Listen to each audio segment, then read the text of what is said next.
to learn the value of money, just start talking to them. And once if they knew, oh, okay, well, it costs, $20 for this and $40 for that and $100 for this. Now they're starting to form, like, they can start to understand, like, that helmet's really expensive because I could get one for $20. And it can just be that easy. It doesn't have to be a big lesson. This is how much things cost, and just start asking them. And then same with that awesome stuff. If they understand that concept of, like, what brings them the most joy, if they want something, just ask them, is it your awesome stuff?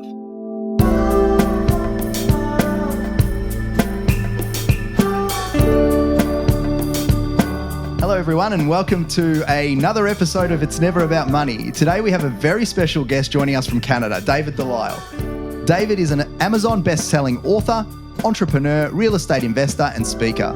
His innovative approach to teaching financial literacy through his graphic novel, The Golden Quest, which you can see here, has made learning about money engaging and accessible for all ages. David's work emphasizes the concept of the awesome stuff, which we'll get into in this episode, encouraging people to focus on what truly brings them joy and fulfillment rather than endlessly chasing more money, which is very much a theme of the It's Never About Money podcast. His insights have been featured on TEDx, NBC, Fox News, and Forbes. So we're in very good hands. Welcome, David. Oh, I'm so excited. This will be a lot of fun. It will be. So, David, can you share a little bit about your background and really, at the end of the day, what inspired you to do what you specifically do? The path is a little bit of a longer journey. I always loved, finance and money, and I was reading finance books when I was like 11. So I've always loved this stuff. But I've realized, like, a lot of it is because I watched my dad do a job he hated, spend money all the time and have nothing saved, and then need to work harder and longer to sort of maintain that lifestyle. And as a young boy growing up, he was never around. So I grew up with him absent for months at a time. He was a commercial diver, so he would be away for months at a time. Yep. And so I think that's sort of what really initially inspired me, of just, there must be another way. And then once I realized that, like, money can earn money, like you could put money in a bank account and earn interest, I felt like it was mind blowing. And so I got fascinated with money at a pretty early age and started investing at that same time, and then started investing in real estate in my early 20s. But it wasn't until I had my own kids, who are now 12 and 15, that I wanted to start really teaching some of the things I'd learned.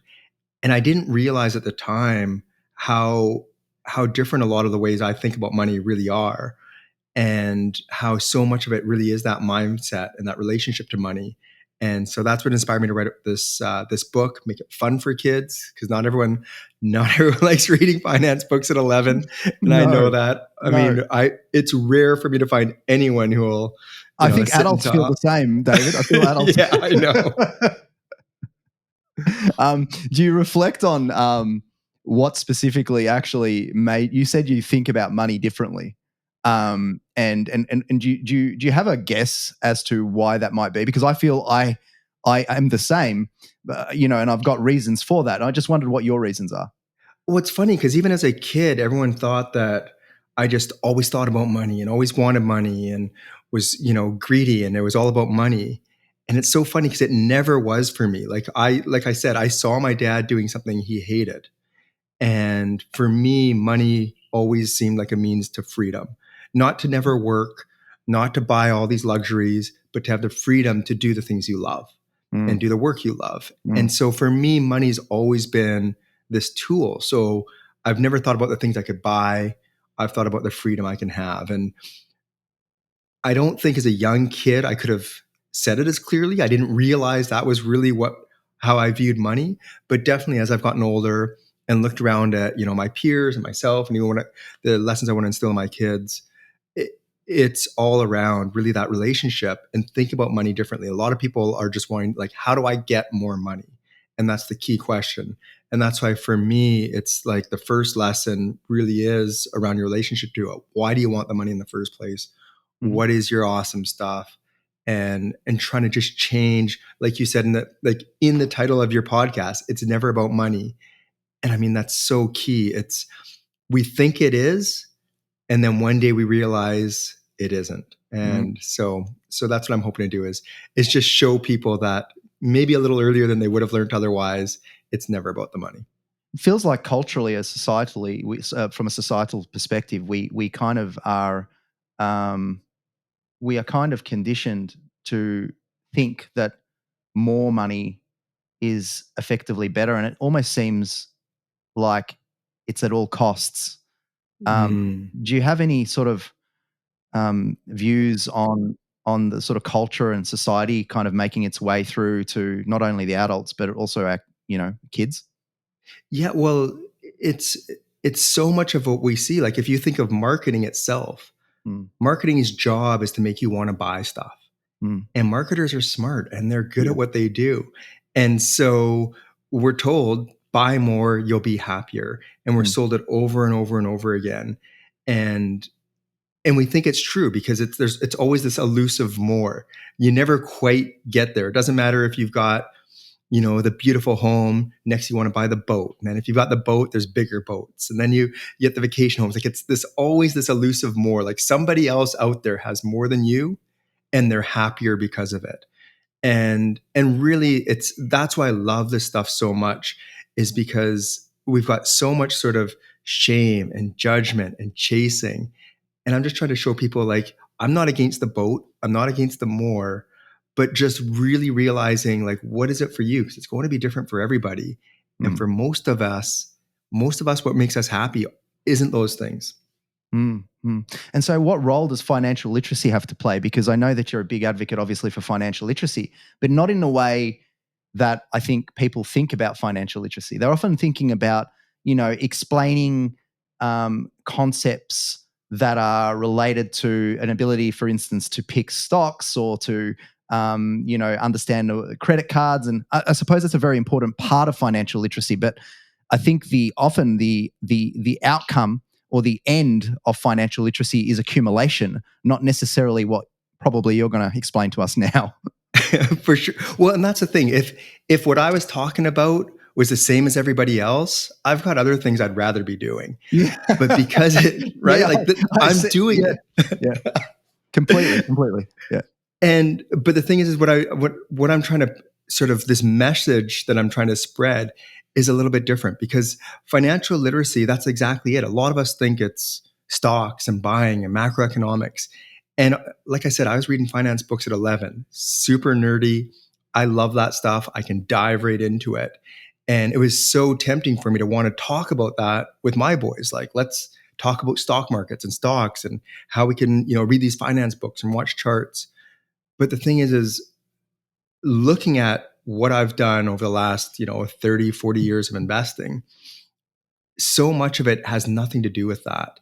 And we live in a different age now where we can automate things. Our access to the stock market is so much easier. We have apps that can do all of these things for us. It wasn't that way when I was younger. And so that isn't really financial literacy. That's what people think it is. And that's what we Yep. want to teach. Yep. But it isn't. It's understanding the value of money. It's understanding compound growth, the time value that investments can have, and the impact that they can have on your money, and your relationship to how you spend it and chasing it. Like it's so much of that. I'm going to throw out a really good example of this. Please. Uh, Almost everyone I talk to, any parent, one of the first things they say, like one, they love the idea. They're like, I need my kids to learn about money. They are terrible with money. Please talk to them and help them save. And that's what almost every parent says. Help my kids save. But in how we teach our kids to save, so they want me to convince their kids, put their money in a piggy bank and put it away, which is great. But it's to save for something. What are you saving for? What are you going to buy? And it's not saving, it's delayed gratification, Mm, which is a lesson in itself, but we're not actually teaching saving. We're teaching consumerism and don't even realize it. The difference between kids that save and kids that don't, at the end of the day, is zero savings in most cases. It's just bigger, more expensive things that the kids that, so-called savers save, that they're buying. So we really need to change the way we talk about this, because even in the lesson of saving, for most of us, we're teaching consumerism. Most people, adults included, don't realize savings aren't supposed to be touched. Like mm, if mm. you're I love. saving, Yeah. Yeah. I love this idea. I don't love this idea, but I love this idea that we're teaching consumerism. Consumerism. I've never really thought about it in that way, but we probably inherently are. Again, probably from a societal perspective. So, what is the antidote to the chaos? What is the way in which we can reinstate some sort of equilibrium so that when young people are actually making choices, they can actually take stock and go, is this the right option or is that the right option? You know, how can we be a more discerning consumer rather than just a voracious one, which is what we all seem to be? So the first lesson that I teach in my book, and I talk to talk to parents and kids and adults about, that should be the most important lesson, isn't how to have more. It's why do you want more in the first place? It's this idea around what I call is like the awesome stuff and just money mindfulness. So pausing, so reflecting, is this my awesome stuff? Before you buy something, asking, is this my awesome stuff? And whether it is or isn't doesn't matter. It's not it's not if it's your awesome stuff. It's you pausing and reflecting. That will start to change everything. Because the more you start to do these things, I like to say, like, the more you focus on what brings you joy, the more you realize what doesn't. Yes. And unfortunately, most of us are spending like time and money on things that don't actually bring us joy, and we don't even realize it. Yeah. So as a man that has spent some time in mindfulness and meditation and all of those things, I've started to get a bit of a grasp on those types of ideas. When it comes to money mindfulness, it kind of feels a little bit strange. So perhaps you can distill it for us and kind of give us sort of a practical way in which one could teach themselves about money mindfulness and its benefits, but also how you could potentially talk to children about it. Yeah. So at its basic level, when I start talking to people about this, it's one of those things you need to warm them up a bit on because it Yep. sounds so simple. Just like mindfulness itself, like, oh, you're just being quiet and not thinking. Like, it sounds so simple. And so you need to sort of take people on a bit of a journey to get them there. But that simple question, so a good example, I remember being in an interview and the host told me that his awesome stuff was a new soundboard he wanted to buy, and he was a podcaster, huge on impact, did a daily show. So the soundboard really was something he really wanted. And that was what his awesome stuff was. But I could tell in talking to him, it wasn't what really made him excited or passionate. And when I started talking about his kids, he started telling me about this trip he'd just done with his daughters. And his entire body language changed and he lit up and he just got super excited. And the reason I love this story was because in the midst of telling me about this trip, I could see this pause and almost this light bulb of his realization of, oh, this is actually my awesome stuff, not that soundboard. And like it almost gave me chills just watching that change because it was that realization. And as you go further along, like a lot of us, if we start thinking about tragedy, like unfortunately, that's when we usually start realizing what's important. There's, a death in the family or someone's sick or there's a fire and we've lost everything. And you start realizing what really is important. That's the awesome stuff. It's always what's been important. You just forgot about it. You didn't realize it. And the beauty of this mindfulness is when you're thinking about something to buy, it doesn't become budgeting and sacrifice and I can't have these things. It's those things, next to, helping a loved one or, sending your kids to school or, helping a stranger. Like those things in comparison to the thing you just thought you wanted to buy a moment ago, they're so much bigger and so much more important, those things become irrelevant. It's not that you can't have them or it's sacrifice, it's that they're no longer important because you've realized the things that are really important. That's super interesting because I would speak for myself that even in my 20s, maybe I had some idea of my values, but it wasn't necessarily acutely obvious to me or that I could potentially articulate them very clearly. But, as I've had more time to spend with clients and obviously think about things myself, I realized how beautifully linked money and values are. And so the idea that you could potentially, when you think about choices around what is your awesome stuff and, where I'm going to spend my money actually gives you a very good indication of what your values would be. So maybe talk around that in terms of allowing a child to actually understand what they actually, at a very young age, value, which Yeah. is in a way, it makes sense. But like, how many kids know what their values are? Well, and that's the thing is most don't, and most adults don't. But by constantly asking yourself these questions of like, is this my awesome stuff? You start to realize the things that just make you a little bit happier, the things that really excite you. So, at a simple level with kids, and I talk about this in the book, is, first off, the young boy in the book's like, everything's my awesome stuff, because that's the answer we're going to get from most of us. And then the monk, the wise mentor, talking to him says, "Okay, well, think about everything in your room. Just think of all the toys in your room."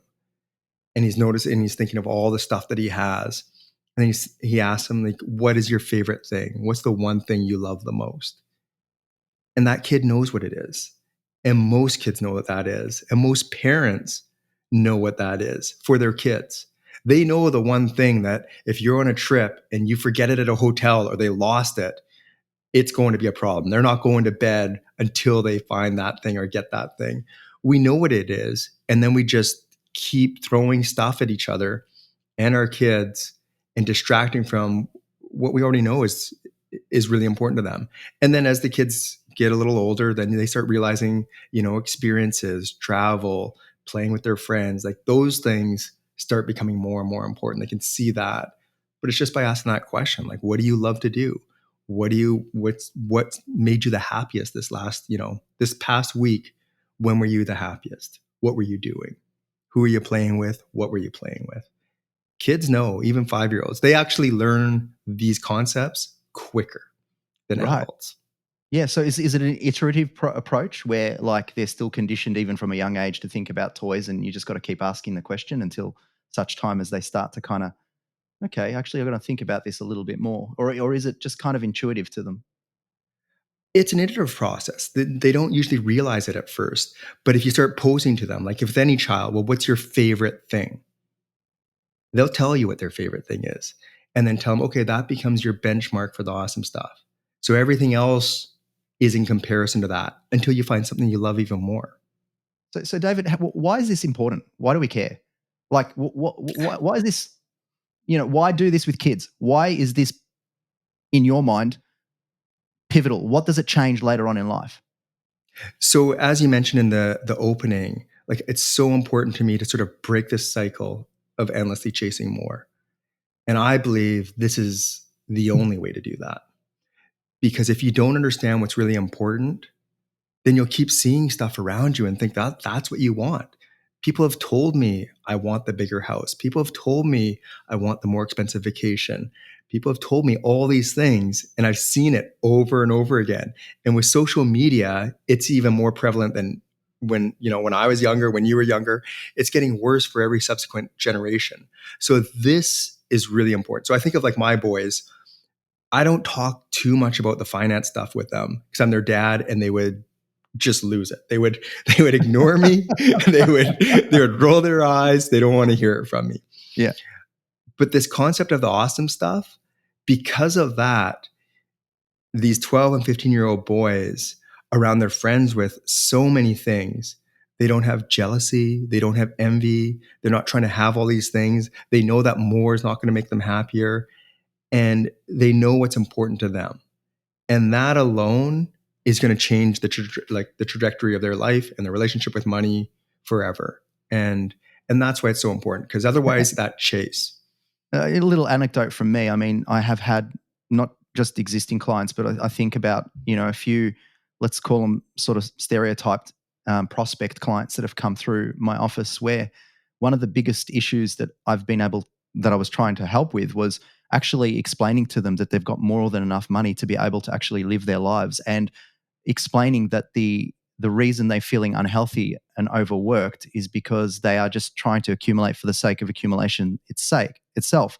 And so there's a real, I suppose, in a way, they haven't necessarily been reflecting on what is the awesome stuff, and do I have enough to be able to basically do that. And I think those are the outcomes of having a lack of that sort of that insight, maybe from a young age. For sure. And that's the thing. And a lot of us think that, well, that's because they don't have enough. Like if I had more, I wouldn't make those decisions. Yeah. But it's that lifestyle inflation, just like I'm sure you see with your clients. Most of us spend right up to what we can afford. Mm. And so we never have that freedom. We never have that buffer. And if we had more, we would spend more.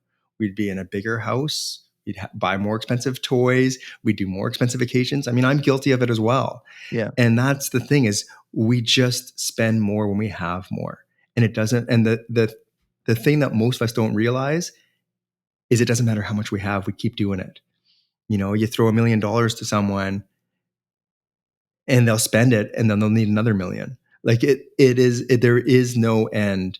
And if you don't believe me, then you just look at like our billionaires and watch them chasing.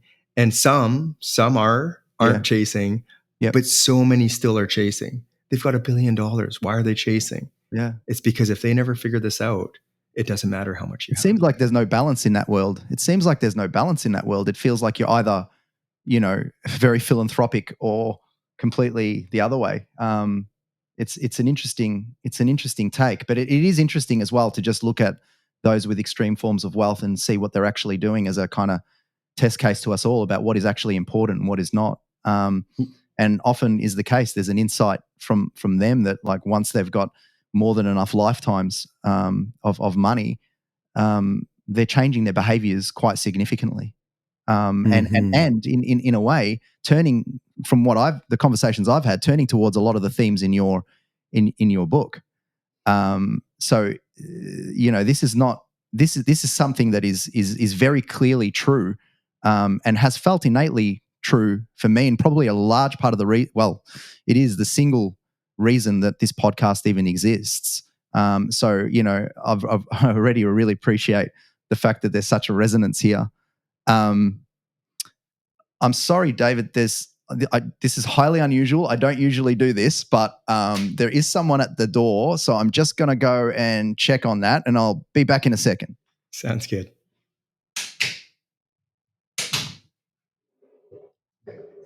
Can you hear me, David? I can hear you. Yes.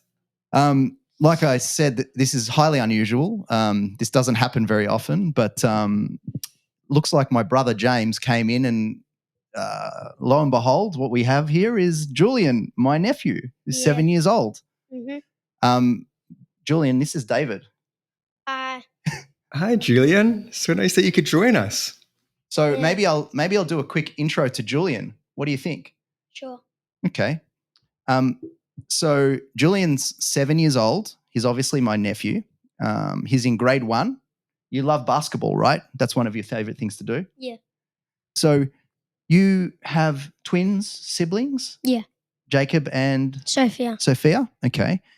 And when I asked you whether you'd like to do the podcast, what did you say? Yes. Yes? Why? Because it's fun. It's fun. Okay. Did you actually read that book? I read the whole thing. You read the whole thing? Yeah. Oh, you know who wrote that book? One of your clients? David did. Oh. Pretty cool.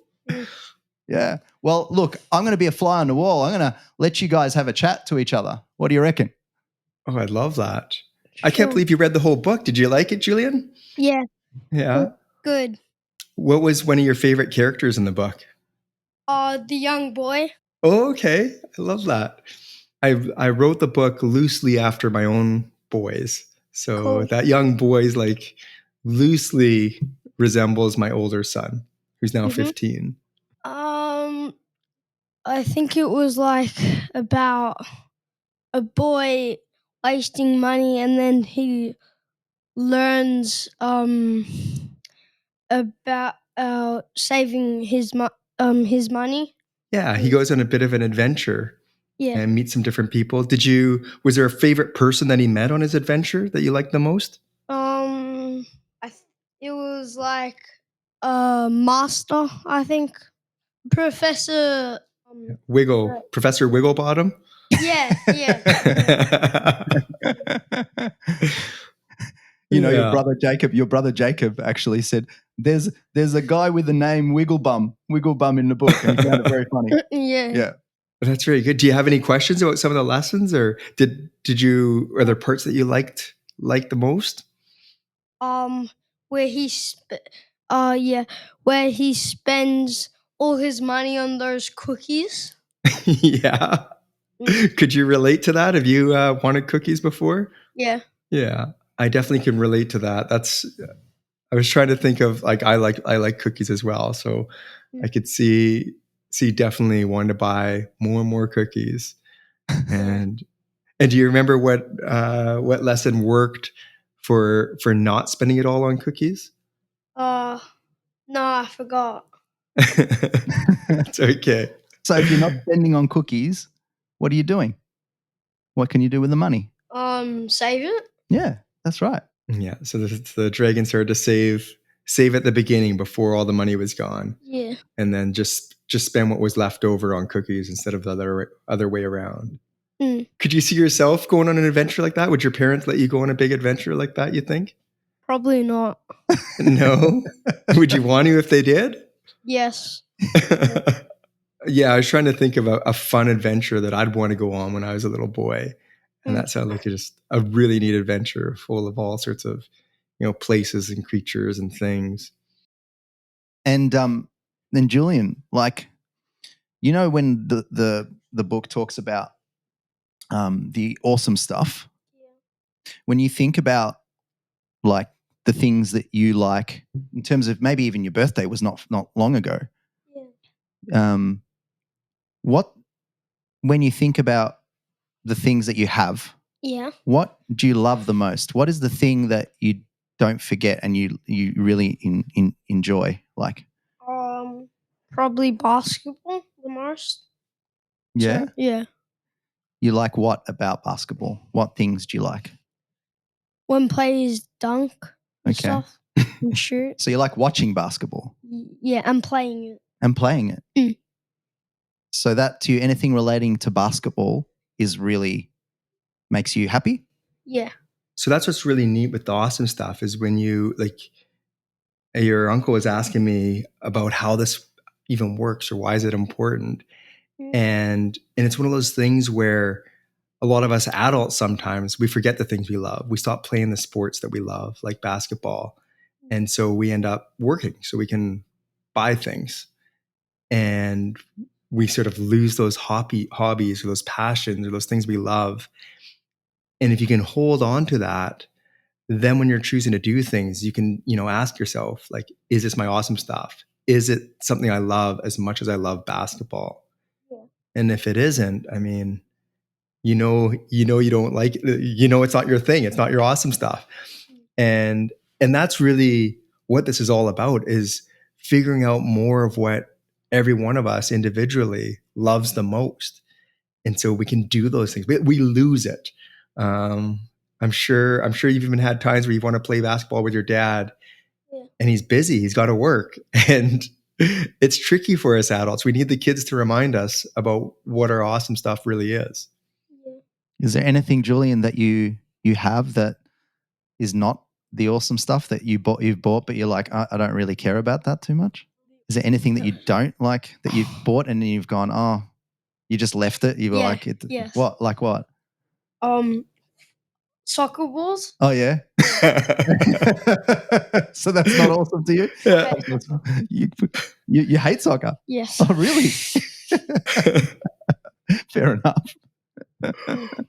One of my favorite ones when I was asking a bunch of kids that question, do you have in Australia Slurpees or slush puppies? Yeah, like at the 7-Eleven, they got the Slurpee, the icy kind of thing. Yeah. So one of the kids wanted a Slurpee and got the large Slurpee. Yeah. And forgot about it and put it under his bed. The whole thing melted. He didn't even want it. He didn't even take one sip out of this thing. And it was under his bed. Yeah. And he was like, that was something that he realized wasn't his awesome stuff and that he didn't even want. But yeah. And that was one of my favorite stories. Julian, you never ask for something and then just leave it, do you? Not treats, no. Not treats. You're always on with treats. Yes. Yeah, anything sweet is good for you, yeah? Like chocolate, lollies, yeah. Okay. It's awesome. Mm-hmm. what about recently you wanted to have a bike, and you also wanted this for your birthday, and then you wanted this particular type of helmet as well. And how did you talk to your dad about that, and what did he say? No, because it was way too much money. And then what did he say you could do? He said if I did chores, I could get like $2 each day until my birthday. Okay. So yeah. Do you have the helmet now? No, because all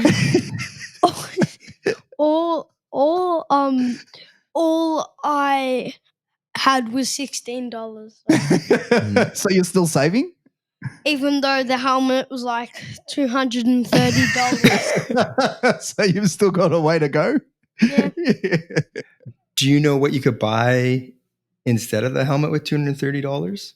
No, because all the stuff there was really expensive.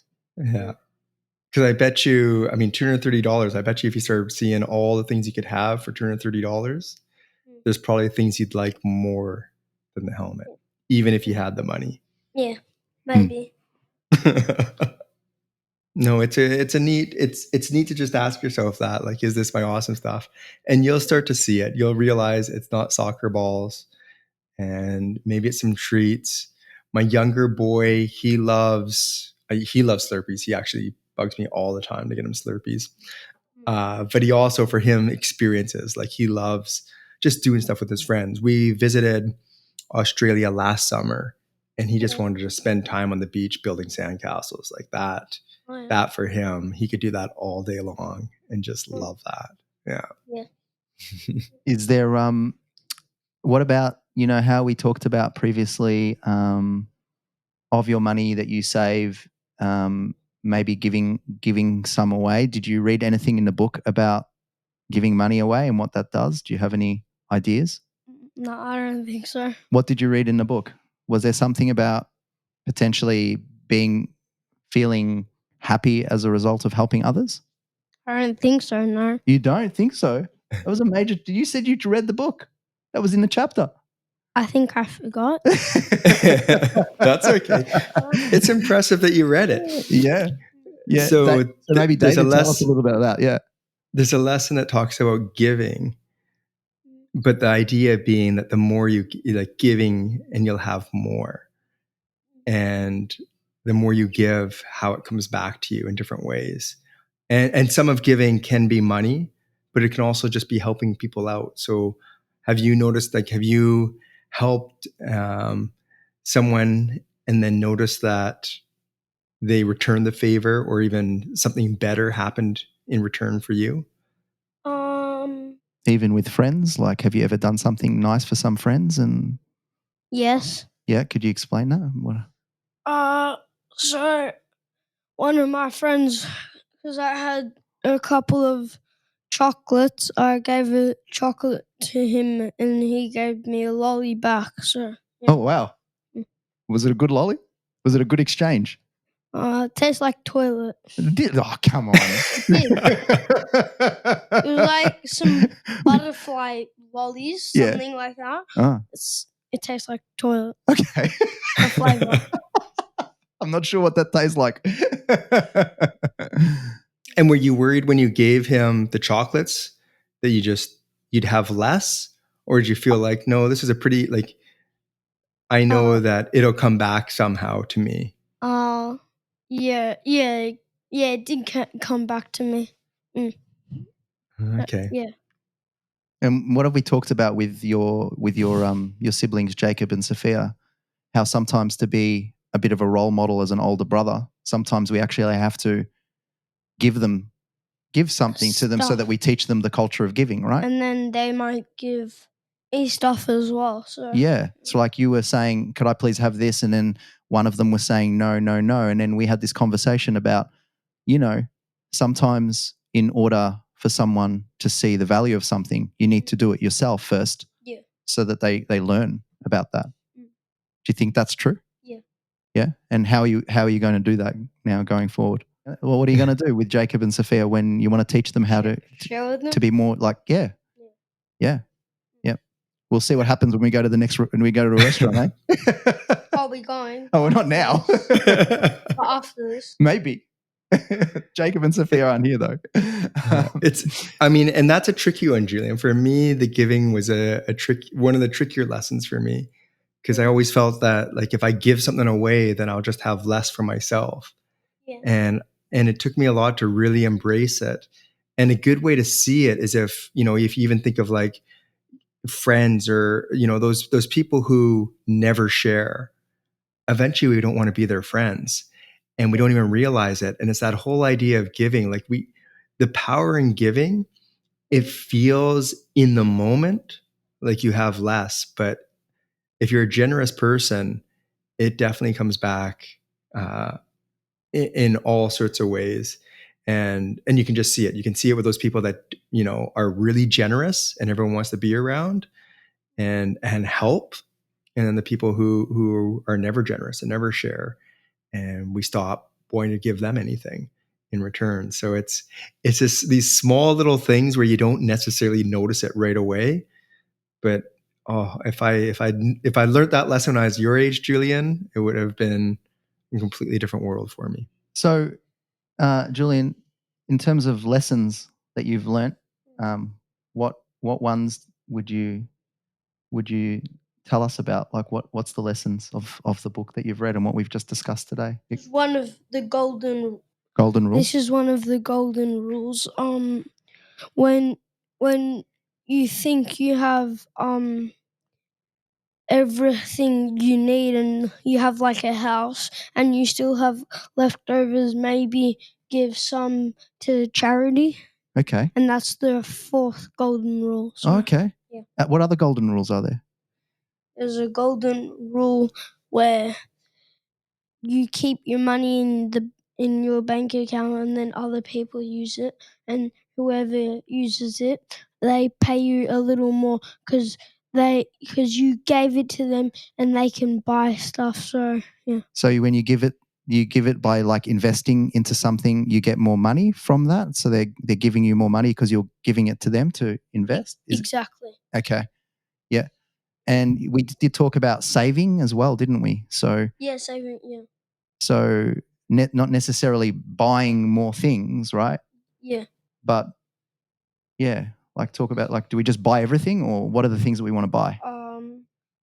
The stuff you really need and love. Yeah. And when do you know that you love it? Like, how do you know that you love it? Do you just know, or like, what's the question you ask yourself? That's a hard one. Yeah. I don't actually know.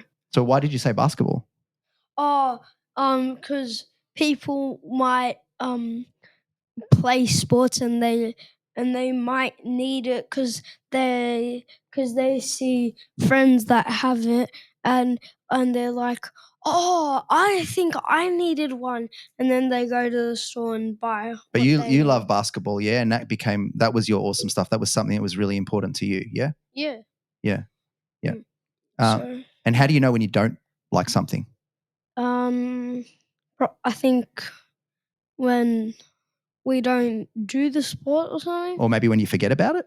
Maybe. Yeah. You love it and then you forget about it, so you don't buy it. So, yeah.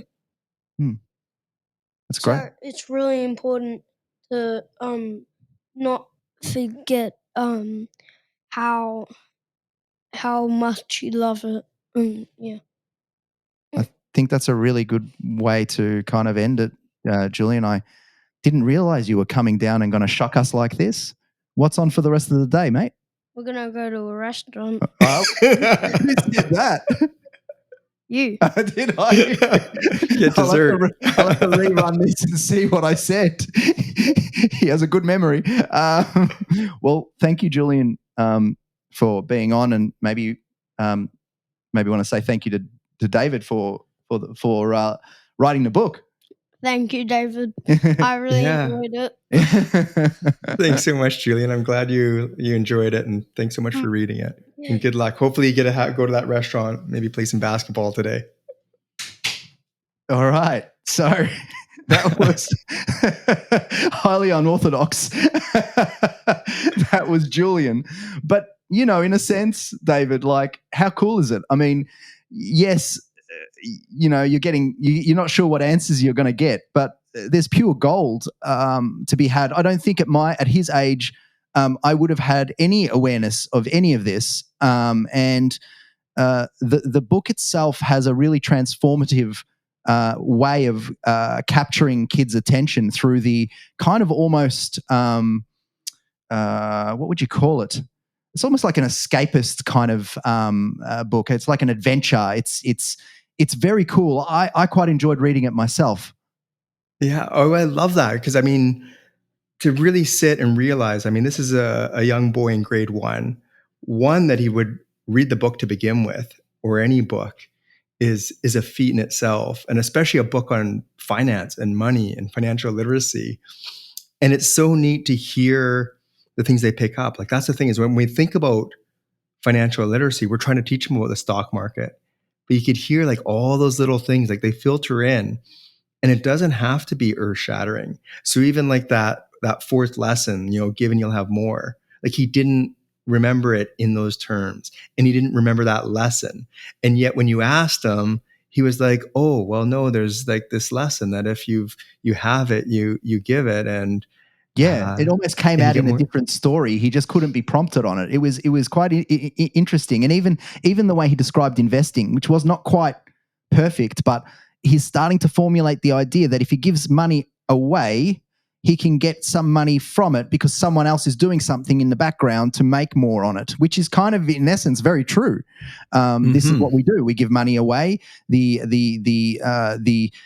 individuals that are responsible for making more money go and do what they do with it, and we end up with income, interest, growth, capital growth. And so he's starting to like get that idea as well. And this is a 7-year-old, right? So imagine, we talk about going to 10-year-olds and 12-year-olds, and I mean, you'd have to argue. I mean, I've without sound, this is not a criticism of anyone, but you'd sometimes have to argue with adults. We don't all understand these very basic concepts. So when I'm reading these things, I'm actually, as a financial advisor, reminded of things that I already know, but it's still a reminder. It's not like it's implementable. It's absolutely perfect in my life either. Yeah, no, it's and I tried to write in a way that if an adult does read it, the lessons, like the things I talk about, there's only 4 golden rules, but those 4 golden rules, if you understand those 4 golden rules, or even are just aware of them and follow them, that's like more important than anything else. The rest doesn't, in terms of like, at the end of the day, your relationship to money, or even how much you have, or the wealth you're creating, it doesn't it doesn't matter. Right. It's those few things.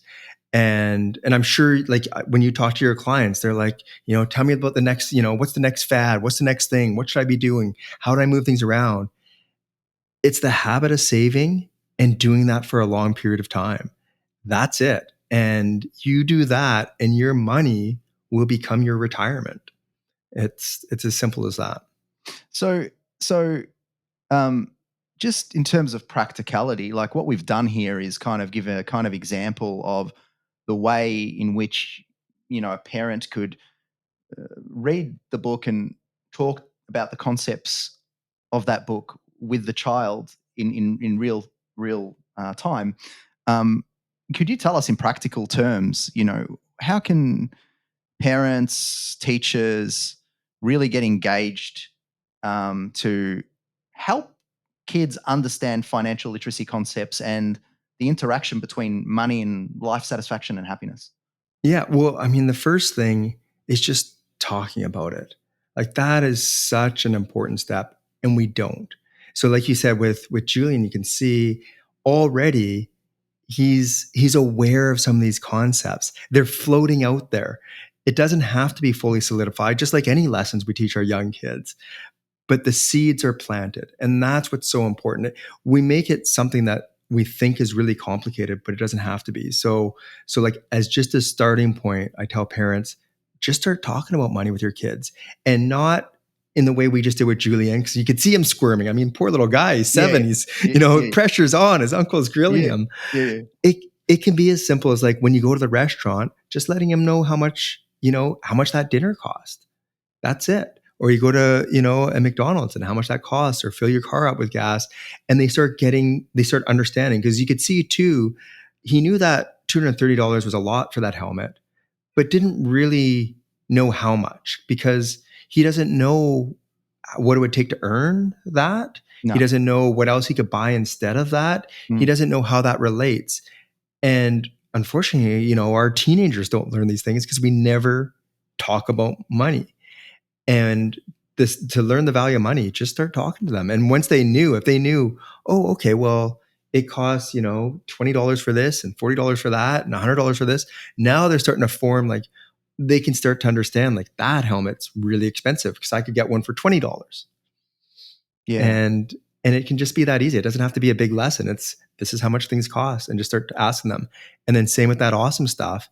If they understand that concept of like what brings them the most joy, if they want something, just ask them, is it your awesome stuff? And you'll watch, even those 7-year-olds, they'll pause and think about it. And they might try to trick you because they're kids, but they can't trick themselves. And even as adults, you can see that. Like, they know immediately. As soon as they pause and think about it, they know if it's their awesome stuff. That's so cool. So how do you see financial education evolving in the future? Is this what we're doing here through books and this sort of medium a way that we can cut through earlier? How do you see schools integrating this sort of stuff? Like, how is the financial literacy issues going to change?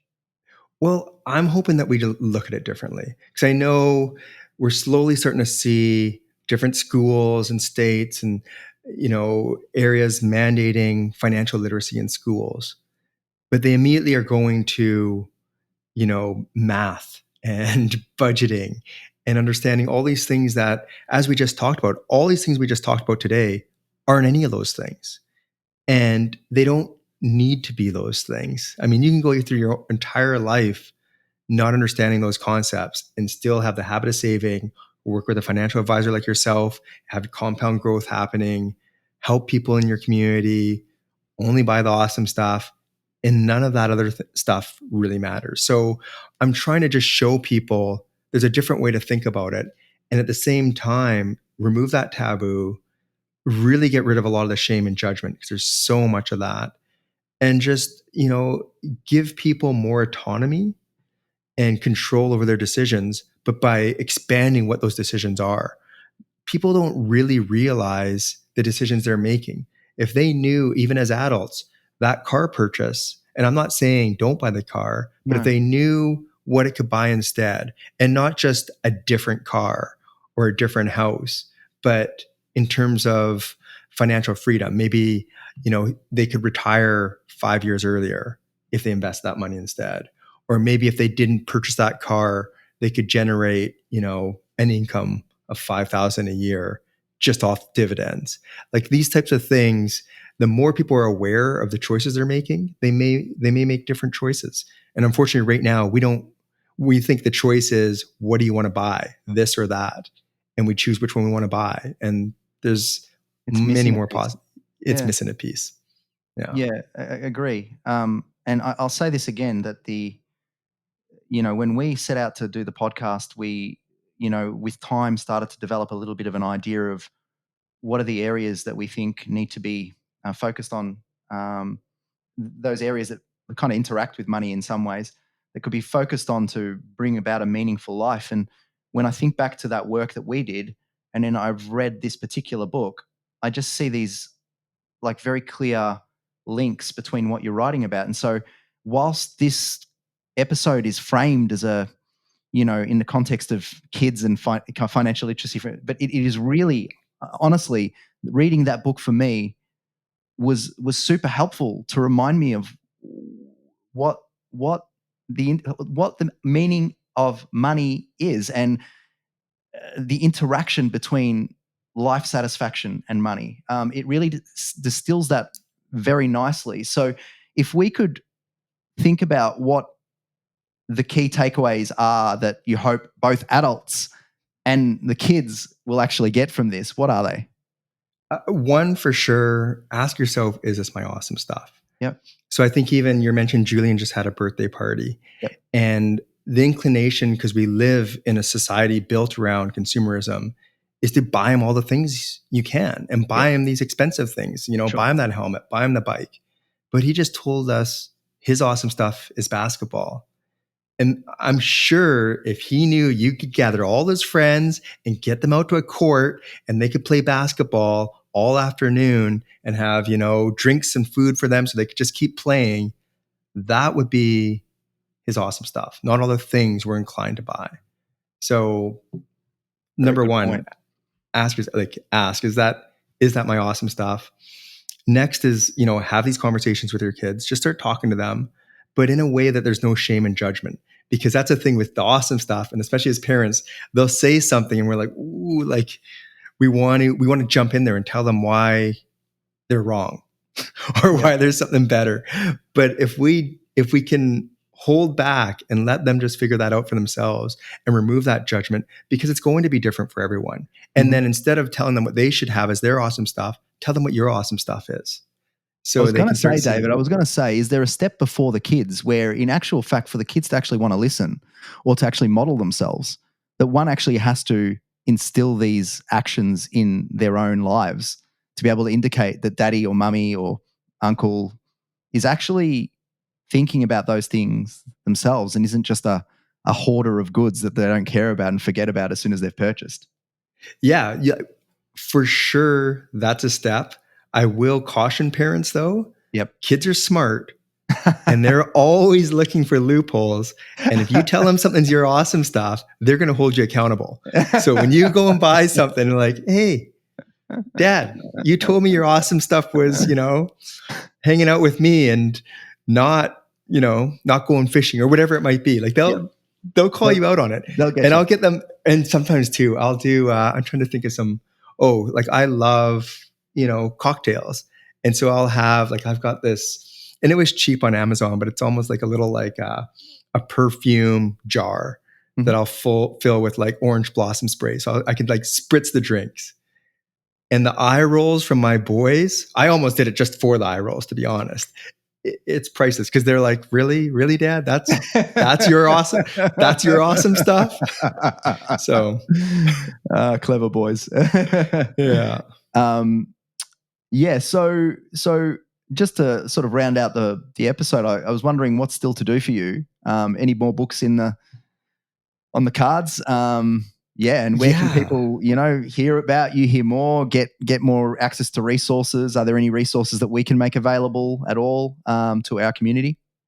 So the first one is, if you want to grab the book for your kids, it's The Golden Quest, and you can find it on Amazon or your local bookstores and request it. And then if you do get the book, I encourage parents to read it with their kids so that you can have these discussions. Oh, we're at the part about the awesome stuff. Let's have a discussion about it together. That's really great. I'm also doing more and more public speaking going into middle schools because I just love talking about this stuff and I find it so important. So if anyone wants me to come into their school and talk, I'm happy to do that. I can do it virtually, but I also travel quite a bit and we'll come right into schools and talk to the teachers, the parents, the kids, and all these concepts. And then as far as myself, I'm working right now on a book for the adults that'll talk about how to start having conversations with their kids. Oh, that's great. Just as we talked about, it's pretty much the same concepts, but just how we can start doing that, how there's little, hacks to make it easier for parents. And I'm also working on a really fun card deck that I want to work with kids. And it'll be similar concepts to the book, but it'll inspire, just these, asking these questions, do you prefer to give or save? What's a favorite gift you've ever given? Just prompts to just get them just to start thinking about these concepts with no real, not a lesson plan, not a workbook, just creativity and imagination, which kids love anyway. That's amazing. It's so great. I really thank you for coming on. This is a bit of a and being open to the dynamic nature of this particular episode. like it's been a real joy and real fun. I think the message is very clear. And like you said, the book is available and it's an absolute teaching opportunity. So I encourage our listeners to get a copy and start reading. So just as a last question that I ask all guests, what's your spirit animal, and why is it your spirit animal? Oh man, that's a tricky one. It is. I've got a lot of fire signs. So if I think of like a lion, a lion comes up quite a bit for me, or or the what's the one, the bird that the rebirth, the bird, the phoenix. The phoenix. Phoenix as well. Yeah. That's that. I've never had the phoenix. It's a mythical creature. Mm. It does suit you though, like given the book. A little bit of mythical stuff going on in that book without giving it away. For sure. Some mythical stuff, a little bit of a rebirth, still a lot of fire. So yeah. Good on you, David. Really appreciate your time. I know it's late there. Yeah. Well, thanks so much, Joe. I'm so happy we were able to make it work, and I love that you enjoyed the book as well. Good on you. If you have resonated in any way with the sentiments of this podcast, we would be delighted to direct you to our website, www.itsneveraboutmoney.com.au, for more free resources and education aimed at improving your capacity to make sound financial decisions for the benefit of your family. We wish you every success, however you define it.